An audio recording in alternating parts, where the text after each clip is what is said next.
교회는 예수님이 부활하신 부활주일로부터 50일째 되는 날, 오순절이라고 하죠. 사순절은 수는 한자로 열을 10을 가리키기 때문에 사순이면은 40일을 얘기하지만 오순 하면 50일을 얘기하는데요. 부활주일부터 50일째 되는 날, 그리고 예수님이 승천하신 날로부터 10일째 되는 주일을 성령 강림주일로 지키는데요. 바로 오늘이 바로 그날입니다. 하나님의 영이신 성령님이 우리 가운데 거하시게 된 사건을 기념하는 날이고, 교회의 탄생과 시작이 바로 오순절 성령 강림 사건을 통해 시작되었습니다. 특별히 오늘이 우리 교회에게 중요한 이유는 7년 전에 성령 강림 주일에 배단이라는 이름으로 첫 번째 예배를 드렸기 때문입니다. 한번 사진을 한번 보실까요? 네. 자, 여기 사진 네 개의 사진이 있는데요. 여러분들 보시기에 제일 왼쪽이죠. 박원기 목사님도 계시고 조용훈 목사님도 계시고 미국 목사들 또 육사님들도 계신데, 우리 교회가 첫 번째 예배가 11시 반이었는데 9시 반에 미국 교회 일부 예배 때 우리 예배를 축하하는 그런 시간을 먼저 가졌었습니다. 그날도 성령 강림 주일이었기 때문에 지금 제가 하고 있는 것과 동일하게 이 빨간색 그 스토를 다 하고 있죠. 저는 그때 집사 목사였기 때문에 장로 목사가 아니라 집사 목사였기 때문에 이 스토를 할 수가 없었을 때였었습니다. 그래서 지금 목사님들 앞에 나와서 축하하는 그런 순서를 가졌었습니다. 그리고 나서 11시 반에 그 오른쪽에 있는 저게 첫 번째 예배입니다. 그리고 첫 번째 첫 기념 예배로 해서 플래카드를 이렇게 붙였던 기억이 납니다. 저희 가족 사진을 보여주려고 하는 게 아니고요. 끝나고 나서 찍은 사진인데 저 뒤에 보시면 파란색 배너가 하나 보일 것입니다. 보이시죠? 저것 때문에 제가 저 사진을 가져왔는데, 제가 저 배너를 지금 여러분들에게 보여드릴게요. 보이시나요? 지금? 예, 제가 일부 예배 때 가져갔다가 이게 날리는 바람에 좀 쭈그러들었는데, 오소서 성령이여 라고 쓰여있는 이 배너가 바로 저 뒤에 사진 뒤에 붙어있는 배너입니다. 이건 미국 사람이 만든 거예요. 저희가 빌려서 사용했던 미국 교회의 그 사무원이 이제 한국 사람들이 와서 예배를 한다 하니까 뭔가 선물로 뭘 해야 되겠는데, 우리가 요청한 것도 아니고 먼저 자기가 준비를 한 거예요. 구글로 한글을 찾아가지고 Come Holy Spirit이라는 그 영어를 이제 한국말로 번역을 한 거죠. 해서 하나하나 그린 겁니다. 쓴 것도 아니고 그려서 저 배너가 만들어진 겁니다. 그래서 우리 교회가 여기로 이사 오기 전에 제가 달라고 했습니다. 이건 기념적인 거니까 달라고 해서 제가 가져와서 제 사무실에 항상 이것을 걸어 놓는데요. 그만큼 성령 강림 주일과 우리 교회는 밀접한 관계가 있습니다. 우리는 이 세상을 살아가면서 참 많은 절기들, 기념일들을 지키면서 살아갑니다. 교회적으로는 교회력이라는 것이 있어서 대강절, 성탄절, 사순절, 부활절, 성령 강림절 이런 절기들을 지키지만요. 또 우리는 메모리얼 데이, 독립기념일, 8월 15일 같은 경우는 광복절, 또 9월 첫째 주 월요일 같은 경우는 노동절, 레이버데이 같은 기념일도 우리는 지킵니다. 여러분들 11월 11일이 무슨 날인지 아시죠? 젊은 분들은 다 아시는데요. 11월 11일이 일자가 하나, 둘, 셋, 네 개잖아요. 11월 11일이니까 빼빼로데이라고 합니다. 그래서 한국에서는 또 빼빼로데이 하지 말고 가래떡데이 하자 해서 이제 가래떡을 이렇게 먹는 또 그런 날이기도 한데요. 혹시 5월 2일은 무슨 날인지 아십니까? 5월 2일? 5월 2일은 아마 오이 농가에서 아마 만든 날 같은데, 기념일 같은데 오이데이라고 합니다. 오이를 먹는 날이래요. 그러면은 3월 3일은 뭘까요? 3월 3일은 무슨 날인지 아십니까? 3월 3일 힌트를 드렸잖아요. 5월 2일은 오이데이면 3월 3일은 뭘까요? 삼겹살 데이입니다. 아마 돼지를 키우는 그 양돈 농가에서 만든 그런 것 같은데 삼겹살 데이, 3월 3일은 3위 2개라고 해서 삼겹살 데이라고 한다고 합니다.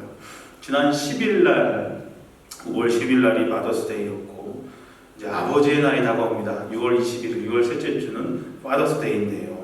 요즘 부모님들이 제일 받기 싫어하는 선물이 뭐고 제일 좋아하는 선물이 뭔지 아십니까? 미국은 모르겠지만 한국에서는 제일 받기 싫어하는 선물은 책 선물이라고 합니다. 그쵸? 저도 뭐 부모지만 자녀가 저한테 책 선물을 주면은 별로 좋아하지는 않을 것 같아요. 아마 책 선물을 제일 싫어하고 제일 좋아하는 선물은 다 아시겠지만 바로 현금. 이렇게 해야 되나요? 현금. 현금을 우리 부모님들이 제일 좋아하신다고 합니다. 꽃 사지 말고 차라리 그 돈을 나한테 줘라. 이렇게 얘기한다고 하는데요. 우리는 이 세상을 살아가면서 많은 선물들을 주고받으면서 살아갑니다. 근데 오늘 말씀을 보면 하나님께서는 우리에게 가장 귀하고 또 꼭 필요한 선물을 주시는 분이시다. 그리고 그 선물은 바로 성령님이시다 라고 말씀하고 있습니다. 성령님이 바로 하나님이 우리에게 주시는 가장 귀한 선물이라는 것입니다. 무덤에서 부활하신 예수님께서는 40일 동안 이 땅에 머무시면서 제자들과 사람들에게 자신의 부활하심을 확증하셨고 또 하나님의 일을 말씀하셨습니다. 그리고 하늘로 승천하시기 전에 제자들에게 명령을 하셨습니다. 사도행전 1장 4절에 보면 예루살렘을 떠나지 말고 내게 들은 바 아버지의 약속하신 것을 기다려라. 그리고 약속하신 것은 바로 성령님이셨습니다. 예수님께서는 제자들에게 꼭 필요한 것이 무엇인지를 잘 아는 분이셨습니다.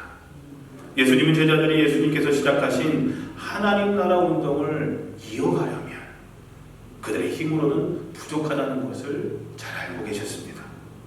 그래서 예수님께서는 제자들에게 절대 흩어지지 말고 함께 모여서 성령님을 기다리라고 명령하셨습니다. 그리고 마침내 성령님을 선물로 주셨습니다. 그리고 그날이 바로 오늘입니다. 장성도님들, 우리는 신앙생활하면서 자칫 외면할 수 있는 성령님의 역사하심을 이해하고 성령님과 함께 동행하는 삶을 사는 것이 매우 중요합니다. 왜 그럴까요? 바로 성령님은 하나님과 예수님께서 우리들과 함께 하시는 방법이기 때문입니다. 하지만 성령님과 관련해서 우리가 무엇보다 가장 먼저 생각해야 할 것은 성령님은 성부 하나님, 성자 예수님과 더불어 우리의 예배를 받으실 분이시라는 것입니다. 그렇기 때문에 나는 어떻게 성령님을 찬양하고 예배할까 하는 고민이 우리의 신앙생활 가운데 반드시 있어야 한다는 겁니다. 성령은 곧 방언 이렇게 생각하는 것이 아니라 성령님은 하나님과 예수님과 더불어 우리의 찬양과 경배와 예배를 받으셔야 할 삼위일체 하나님이시라는 것입니다. 그렇다면 성령님은 어떤 분이실까? 먼저 성령님은 우리가 예수님을 주님으로 고백하게 하시는 분이 바로 성령님이십니다. 교회는 십자가에 달려 돌아가신 예수님을 하나님의 아들이요 구세주로 고백하는 사람들의 모임입니다. 하지만 그 고백은 우리 스스로의 지식과 경험을 가지고 고백될 수 있는 것이 아닙니다. 도저히 믿기 힘든 그 사실에 대해서 우리에게 믿음을 주시고 우리로 하여금 고백하게 하시는 분이 바로 성령님이시라는 겁니다. 고린도전서 12장 3절에 그 말씀이 나와 있어요. 그러므로 여러분에게 알려드릴 것이 있습니다. 하나님의 성령으로 말하는 사람은 예수님을 저주받은 사람이다라고 말하지 않으며 성령을 통하지 않고는 예수님은 주님이시다라고 말할 수 없습니다라고 말씀하고 있습니다. 그러니까 우리가 예수님을 주님이시다, 예수님은 나의 주님이십니다라고 고백되어진다면 그것은 곧 내가 하는 고백이 아니라 내 속에서 역사하시는 성령 하나님께서 하시는 고백이라는 겁니다. 우리에게 믿음을 주셔서 우리로 하여금 하나님의 몸된 교회를 이루게 하시고 하나님의 자녀로 구원받은 사람으로 살아갈 수 있도록 하시는 분이 바로 성령 하나님이신 것입니다.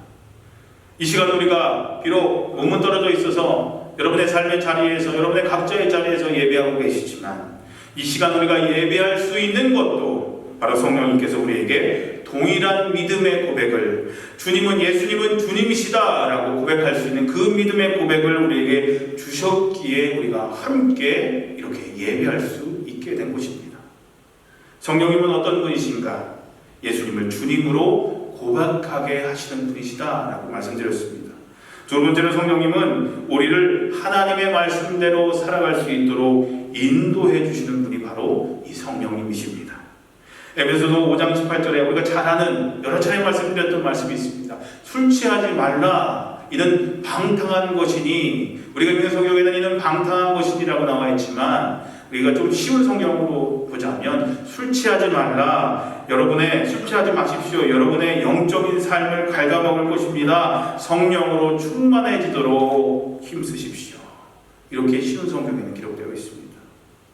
술 취하지 마십시오. 여러분의 영적인 삶을 갉아먹을 것입니다. 성령으로 충만해지도록 힘쓰십시오. 성령의 충만을 받으라. 이렇게 되어 있지만 받으라는 게 전에도 말씀드렸지만 어떤 상태가 된다라는 말씀을 드렸는데요. 성령으로 충만해지도록 힘쓰십시오 라고 쉬운 성경에는 번역되어 있습니다. 이 성령님과 술을 대조적으로 비교하고 있습니다. 술 마시는 분들을 볼 때에 처음에는 사람이 술을 마시지만 나중에는 술이 사람을 마신다고 얘기를 하죠. 술이 사람을 다스리고 지배하는 것입니다. 그래서 술 먹고 술 기운에 맨정신으로는 하지 못하던 일들을 하게 됩니다. 온갖 추한 일들도 많이 일어나게 되죠. 뉴스를 통해서 우리가 재밌게 알면 전봇대에서 오줌을 눕고 아무 데서나 자고 하는 것도 있지만 술 취해서 폭행을 일으키기도 하고 욕설을 일삼기도 하고 범죄를 일으키기도 합니다. 술이 사람을 지배하기 때문입니다. 이게 술에 취한 겁니다. 근데 성경은 성령으로 충만해지도록 힘쓰라고 말씀하고 있습니다. 술에 취하면 술이 사람을 지배하는 것처럼 성령으로 우리가 충만해지면 우리 삶은 성령님께 지배받게 되어서 하나님의 말씀대로 살아가게 된다는 것입니다. 성령님께서 우리의 죄악된 성품을 다스리셔서 거룩하게 하시고 우리의 연약함을 다스리셔서 죄악을 이기며 살 수 있도록 힘을 주시는 것입니다. 지난주 말씀처럼 나를 녹이시고 나를 다시 빚으시고 그리고 그 안에 성령의 은사를 채워주셔서 사용함을 받는 삶을 살아가도록 하시는 분이 바로 성령 하나님이시라는 겁니다. 성령님은 어떤 분이신가? 셋째로 성령님은 우리들로 하여금 하나님의 자녀임을 깨닫게 해주시는 분이 바로 성령님이십니다. 로마서 8장 16절에 보면 성령이 우리의 영과 함께 우리가 하나님의 자녀임을 증언하십니다 라고 기록되어 있습니다. 내가 하나님의 자녀라는 것을, 내가 하나님의 보호하심과 하나님의 사랑을 받는 자녀임을 우리가 스스로 깨닫는 것이 아니라 바로 성령님의 도우심으로 내가 하나님의 귀한 자녀임을 깨닫게 하신다는 겁니다. 그 일을 성령님께서 하신다는 겁니다.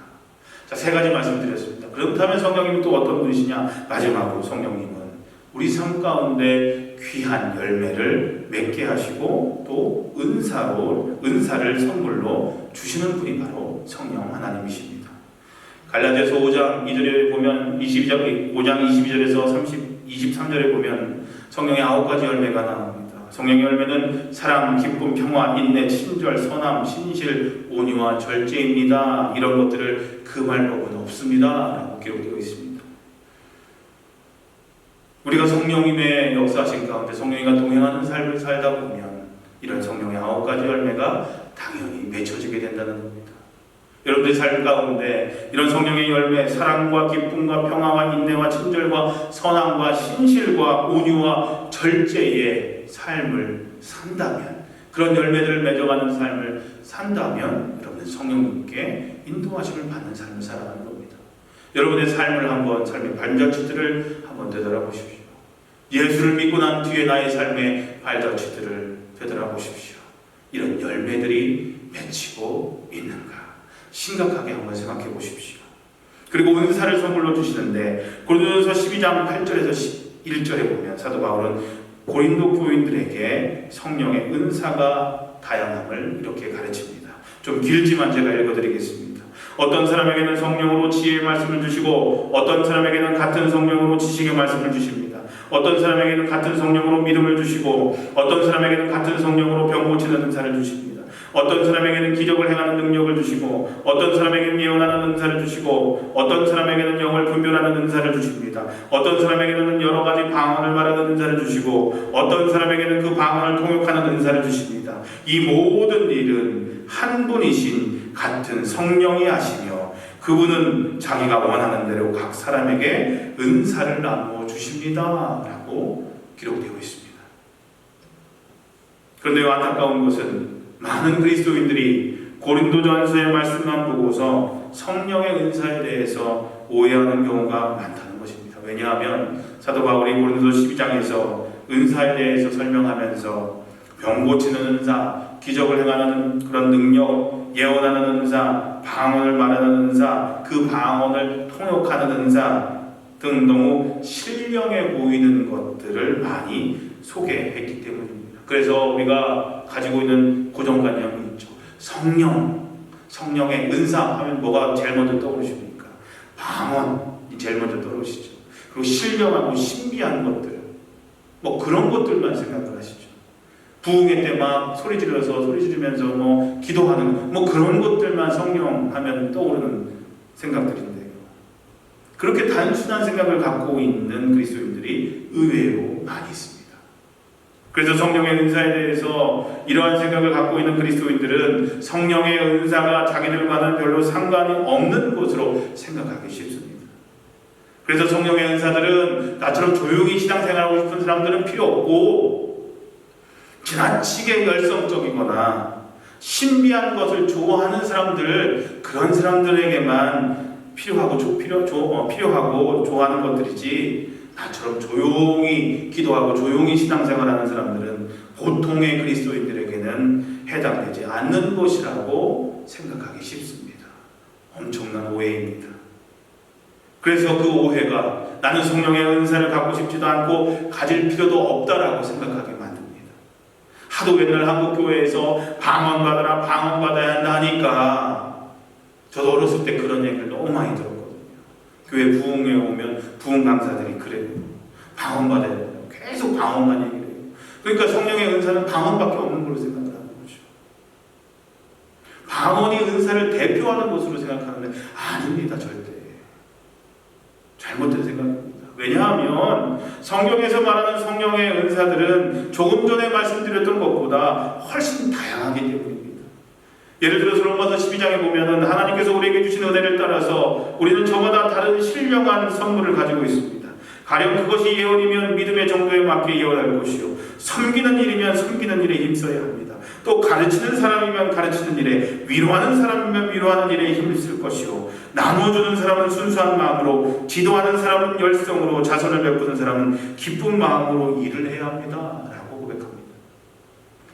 로마서에 소개된 성령의 은사들을 요약하자면 예언의 은사 이외에도 섬김의 은사, 가르치는 은사, 남을 위로하는 은사, 나누며 베푸는 은사, 지도하는 은사, 자선을 베푸는 은사, 여러 가지 것들이 있습니다. 이